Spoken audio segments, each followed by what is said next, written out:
সাতক্ষীরা আশাশুনিতে আকস্মিক প্লাবনে ক্ষতিগ্রস্ত ও পানিবন্ধ 1000 মানুষের মাঝে বিনামূল্যে চিকিৎসা সেবা ও ওষুধ বিতরণ করেছে বাংলাদেশ সেনাবাহিনী। 13 এপ্রিল রোববার দিনব্যাপী আনুলিয়া সরকারি প্রাথমিক বিদ্যালয় ও সাইক্লোন সেন্টারে এই চিকিৎসা ক্যাম্প পরিচালনা করেন যশোর সেনানিবাসের 55 পদাতিক ডিভিশন। যেখানে অনেক পানিবাহিত রোগ অন্যান্য রোগবালাইতে লোকজন সাফার করছে, যার প্রেক্ষিতে আমি কথা দিয়েছিলাম যে আমরা সেনা সদরের অনুমতিক্রমে আমরা অচিরেই একটা মেডিকেল ক্যাম্পেইন করব। তার প্রেক্ষিতে আমরা এই ক্যাম্পটা করেছি। তো আমরা আজকে এখানে প্রায় 1000 রোগী দেখব, সেজন্য আমাদের পর্যাপ্ত ওষুধ রয়েছে। আমরা সেনাবাহিনীর থেকে ওষুধ পাইছি, অনেক সেবা পাইছি, চিকিৎসাও পাইছি। সেনাবাহিনী আমাদেরকে ডাক্তার দিয়ে অনেক সেবা দিচ্ছে। মানুষের চুলকানি, তারপরে পানির এই নোনা পানিতে অনেক জীবাণু রোগ আসে, এগুলো দিয়ে ডাক্তার দেখে আমাদের ওষুধ দিচ্ছে।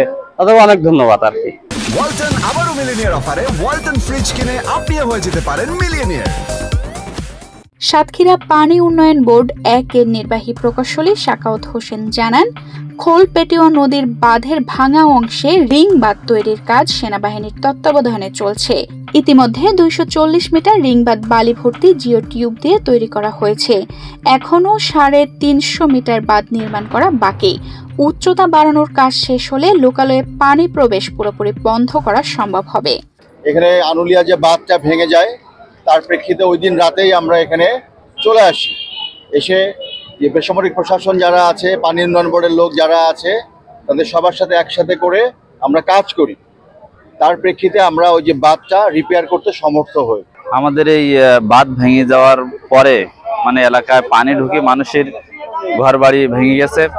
এরপরে সেনাবাহিনী এসে সেই বাঁধ আর কি নির্মাণ হয়েছে, পানি লোকালয়ে ঢুকছে না। কিন্তু আগে যে পানি ঢুকছিল তার ফলে মানুষের ঘর বাড়ি ভেঙে যায়। তারপরে যে সেনাবাহিনী মেডিকেল ক্যাম্প করেছে, আমরা এখানে এসে স্বতঃস্ফূর্তভাবে এখানে আমরা আমাদের রোগের কথা বলতে পারছি এবং ফ্রি ঔষধও আমাদের সরবরাহ করছে।